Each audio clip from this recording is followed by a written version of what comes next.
Let glory shine. From the ashes I rise. Every scar a story, every tear baptized. This is my freedom, this is my climb. Let glory shine, it's the power inside. Hello, and welcome back to Let Glory Shine. I'm your host, Martha Glory, and I'm so glad that you are here for another episode of Let Glory Shine.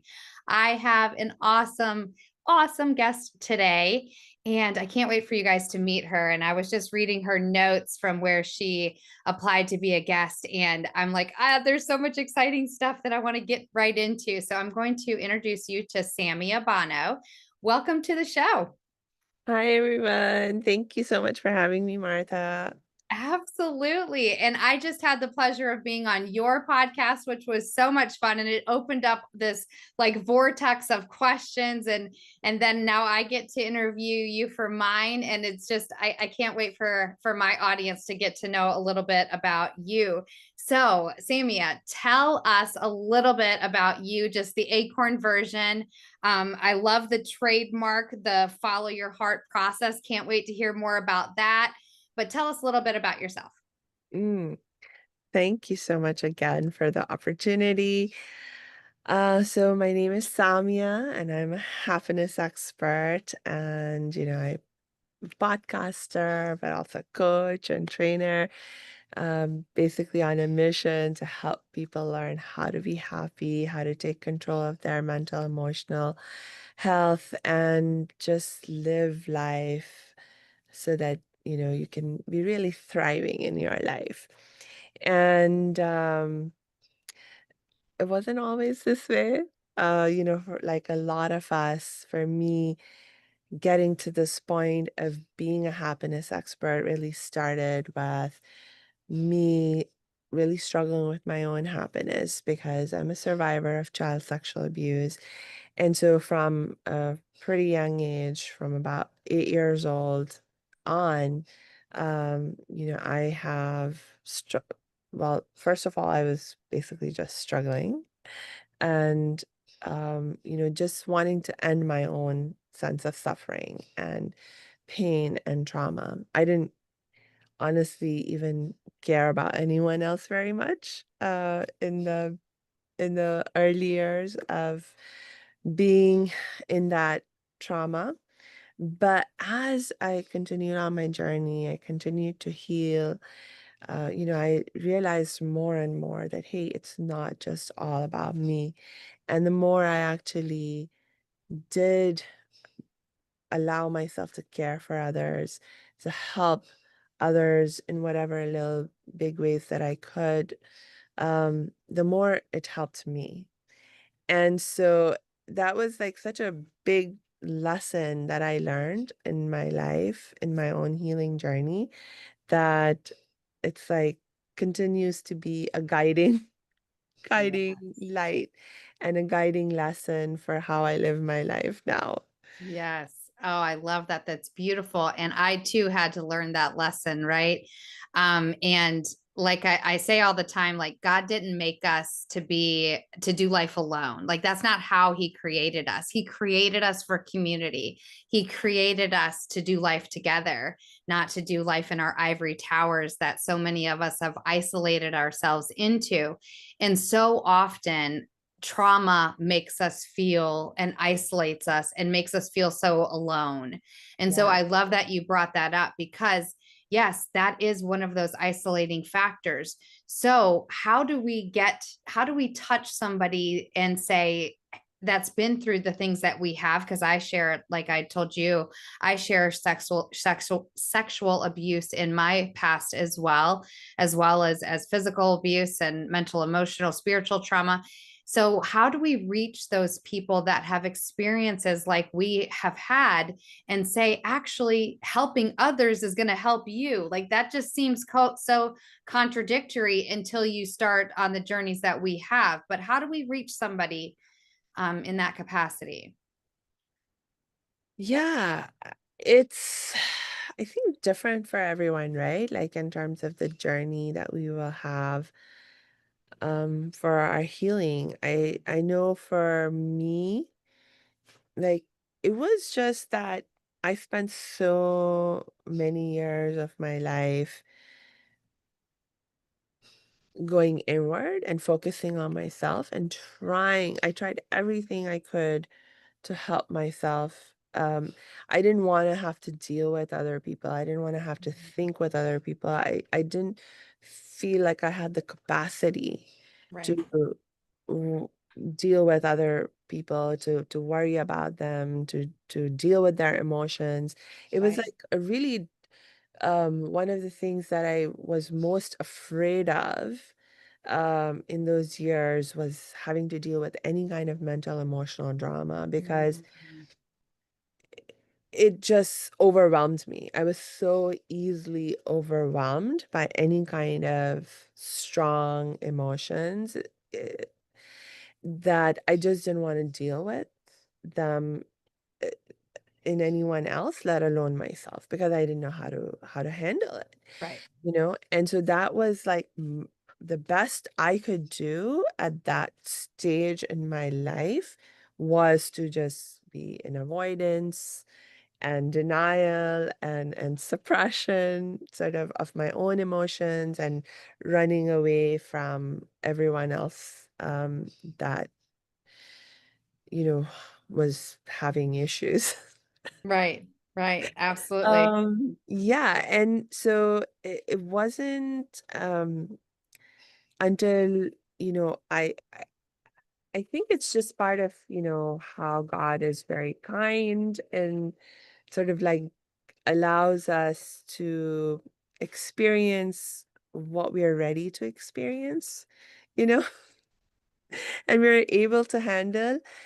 And so at some point, I was in my like mid-teens at this point when life happened around me.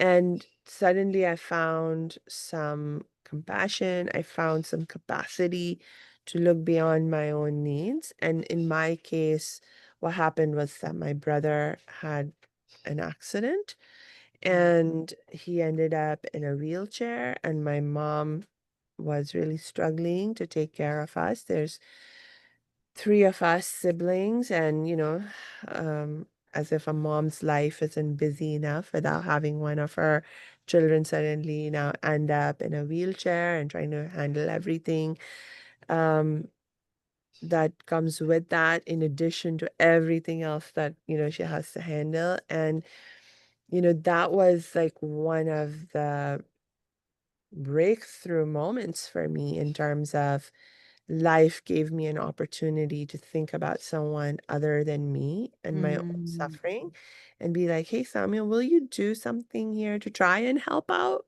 Mm. Will you do something to try and help out your brother? Will you do something to try and help out your mom, make things a little bit easier for her? And um, thank God I was able to say yes.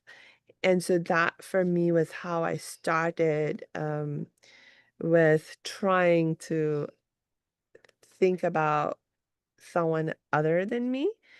And it felt easy enough to do that in that moment. It's like, okay, I'm just gonna help my brother, like, get into his wheelchair or, do what my mom says. That's not too hard. That's not too much drama. Like I can handle that. But Yeah. that's how it started. And so sometimes it's just that, like life gives you these like little opportunities and um just give it a try. Say yes Right. sometime. Yeah. You brought so many little nuggets up that I want to explore, but one of the biggest ones is like that God gives us opportunities, right? To stretch us, to grow us, to teach us something. And so often we miss it, right? Because we're so absorbed in our own pain, or we're in a place of like, well, show me the whole path, and then I'll start taking those steps. And God's like, no, no, no. I can only give you what you can handle in this moment, right? If I gave you the whole thing, you would quit, throw in the towel, and you would never get there. But as we say yes and as we continue to show up, you see that there's more and more opportunities to continue to show up, and God shows you a little bit more and a little bit more and a little bit more of like the bigger picture, right? And it's just these puzzle pieces that keep on adding onto what we know and understand. And Yeah. it also reminded me when you were talking about your brother and your mom and how you said yes and you were so glad that you did. So on my journey, I actually did that and it became an almost addiction helping Mm. other people because I became a people pleaser. I became a caretaker. I became all of these things and I lost my identity again in that. That became my identity because I didn't have an identity of my own. So it was like I was trying all these things on for size. Does this feel good? I'm a caretaker. I'm a nurturer. I'm a, like I'm a people pleaser. And eventually you realize you're exhausted, you're empty, you're done. Like it's exhausting. So you can almost do that to default and then realize that that doesn't serve either. You have to have the harmony of self, right? And understanding what that means, and then the desire to be able to show up for others. But if this is empty, like this, then right, there's no harmony. And so I love that, but I did it to a fault and it became a deficit for me. And then that created a whole new struggle that I had to realize, and I had to then learn the tools in order to understand healthy boundaries and intention and all of those things that help us to create the harmony of self and others. Yeah, I hear you about the temptation to just focus on others when you discover the joy in that and the, oh, this is helping me to feel better. Um, but I will say my experience has been a little bit different in that I've always been a little very obsessed with myself. So I don't know if I've ever had the challenge of being a people pleaser as such. There's always been with me like a natural limit to how far Mm, I will think about anyone else. And actually, it's something that I'm working on now in terms of how to have healthy relationships with others where I'm not just thinking about them when I want to think about them, but when they need me to be paying attention, right, right, Like, it's this, I've it and, there's this, tendency that we have that we learn from our parents and other, caregivers in our life.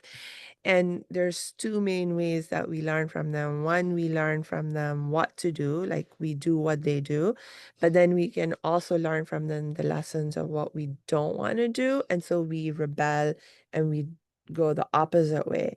And I think what happened with me is that one of the things that I learned from my mom was what I didn't want to do, in the sense that my mom is one of these people who will empty herself out completely to be giving, giving, giving to everyone else. And there was always something about that that really bothered me. And I was not willing to do. Like, even in like when I was mentioning when I was really traumatized, my reaction was to go in myself and not care about anyone else.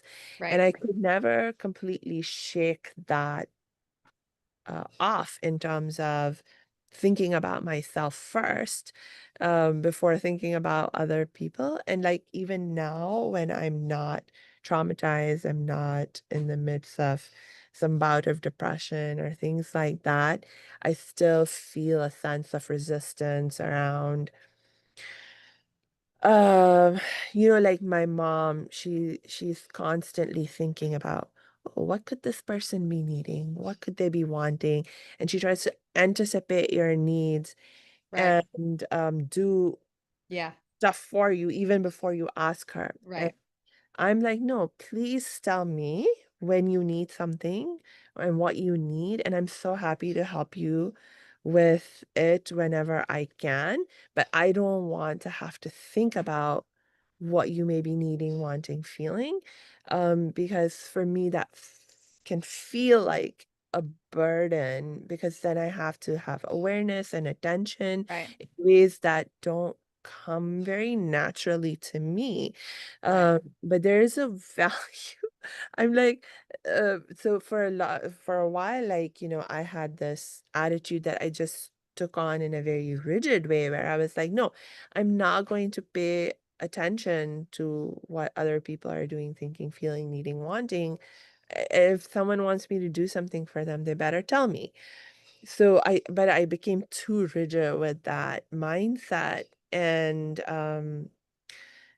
so now I'm like working on creating that balance of, okay, no, Yeah. sometimes I can allow myself to be Yeah. aware of Yeah. other people and anticipate to some extent how they're thinking, feeling, needing, wanting, etc.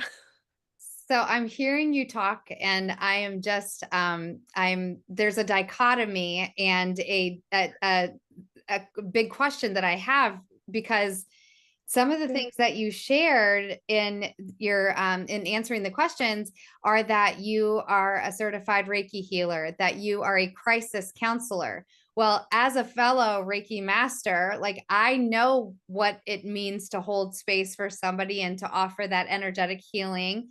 And the same thing with crisis counseling. So the things that you are saying about needing to put the, to save the space for yourself, and that your only attention is on self, and that you're having to learn this, those two things that you practice don't leave a whole lot of space for self. You're healer first, you are listening crisis holder first in those. So explain to me that dynamic, because it seems a little um I don't know. It seems like it would be hard to hold that, what you're Really? explaining.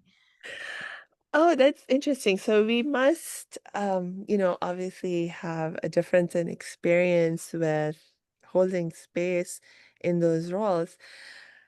Like for me, whether it is that I'm in that healer mode of being, a Reiki healer or in other capacities, even like crisis counseling, for me, it's like, about holding that healing space, and creating a container, But to allow that's for stepping out of healing. self. Mm, I don't know if I have ever thought of it in that way or experienced it in that way. It's like, I mean, if you think about what it takes to be able to do that work day after day, year after year, um, I mean, I've seen so many people burn out and just not be able to handle, not so much with the Reiki healing, Right. but with Crisis. Yeah. crisis counseling. Um, One of the things that has helped me just stay in it and not burnout is because I've always been able to have this sense of separation and Mm, this recognition of uh like what the other person is feeling, experiencing. That's not me. That's not mm, my trauma. That's not my feeling. I'm holding space for them to feel what they need to feel, express what they need to express, but they're not me. I'm not them. yeah. And so for me, I've always had this sense of clarity and also, this practice of non-attachment, Mm, being able to, I mean, I think it's also partly a skill that I've had to develop of, like letting go of emotions and thoughts that would otherwise overwhelm me.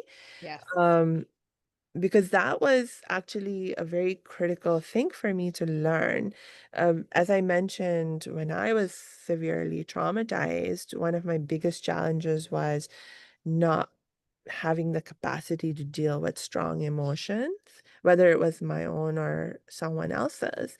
And I actually forced myself. Like, one of the things that I did straight out of college was I joined this organization called Peace Over Violence, and I went through their training to become a crisis counselor on the it was a sexual assault and domestic violence hotline. Mm. And I made myself go through that training because I was like, well, first of all, it was an opportunity that opened up because when I was in college, I got into working with other survivors of sexual abuse and went through a training to do advocacy for survivors. And so then this other opportunity to become a crisis counselor opened up. So that was like the first thing I got into as soon as I graduated from college. And I made myself do it, even though I was like really afraid because I was like, "Oh my gosh." I was like, if I can get through the training, if Right. I can learn to handle myself on the crisis line, then I know I have the capacity to handle strong emotions, whether it's in someone Yes. else or in myself.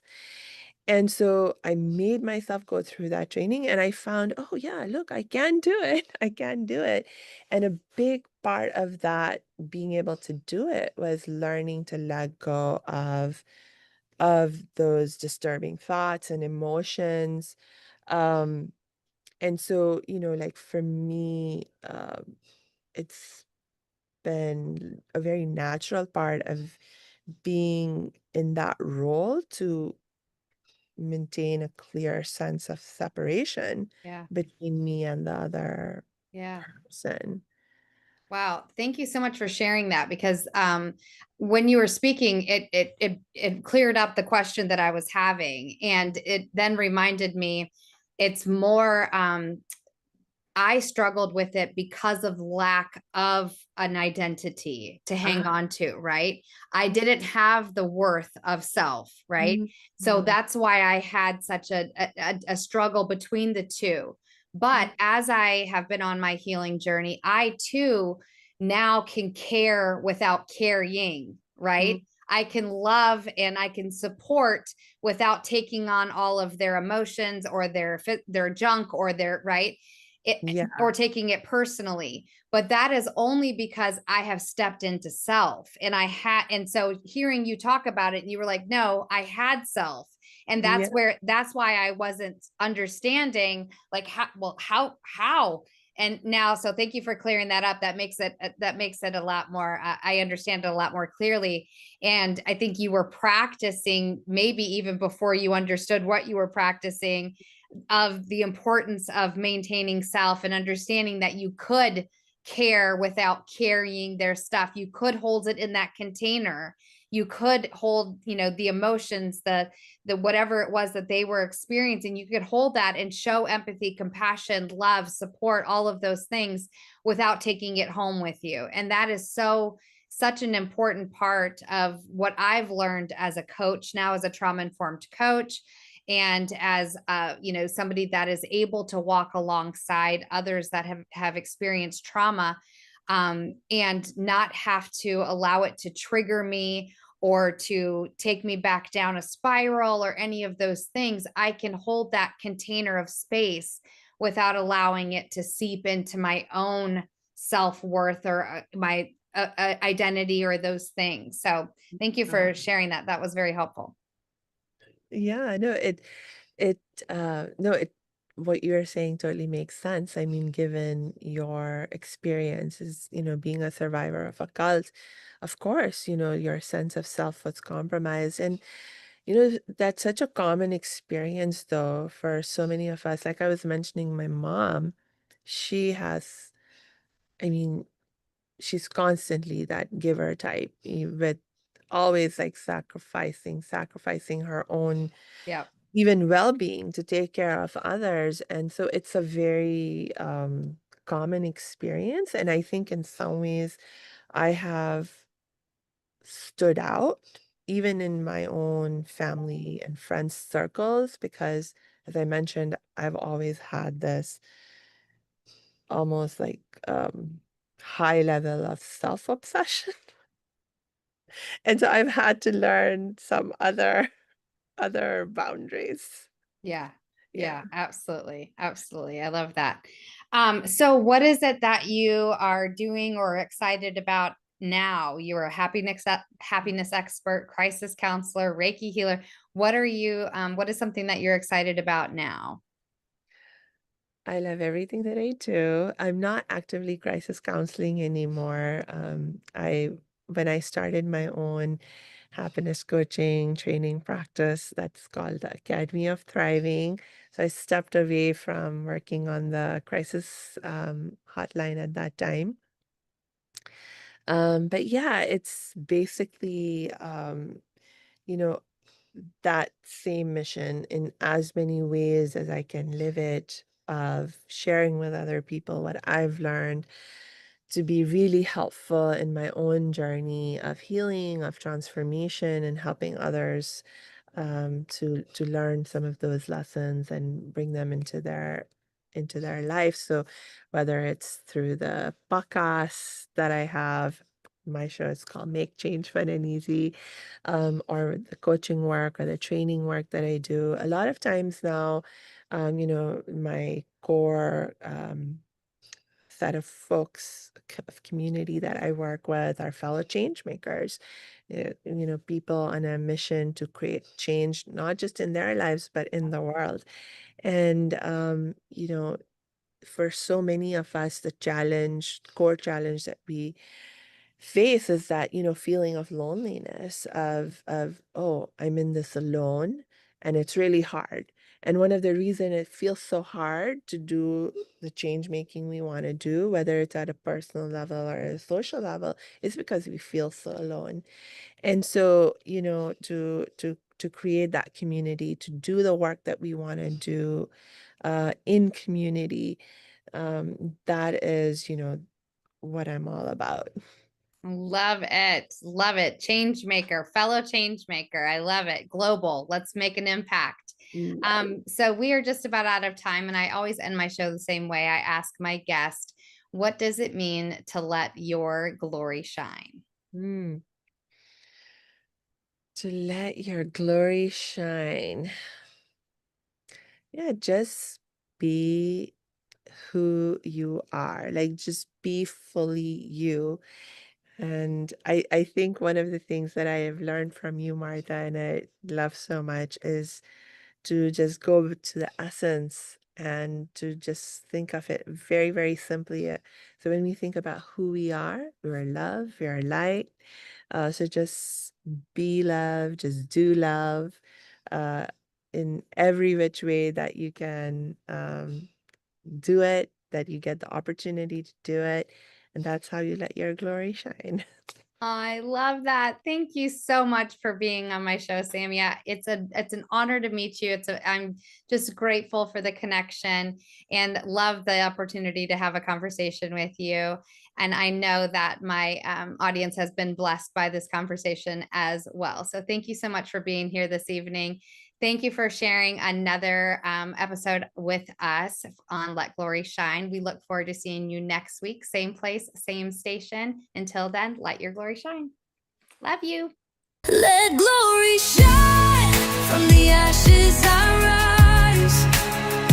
Every scar a story, every tear baptized. This is my freedom, this is my climb. Let glory shine, it's the power inside.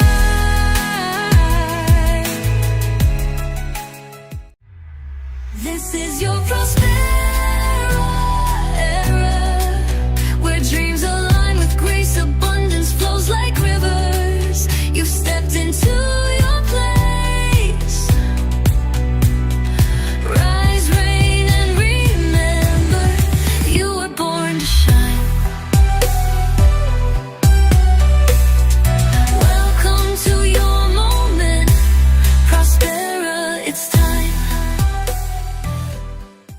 hope you enjoyed today's show on Prospera TV Network. Make it a point to visit us on YouTube and catch all your favorite shows anytime you want. Interested in hosting a show of your own? Or advertising your business on our network? Contact Elena Rodriguez.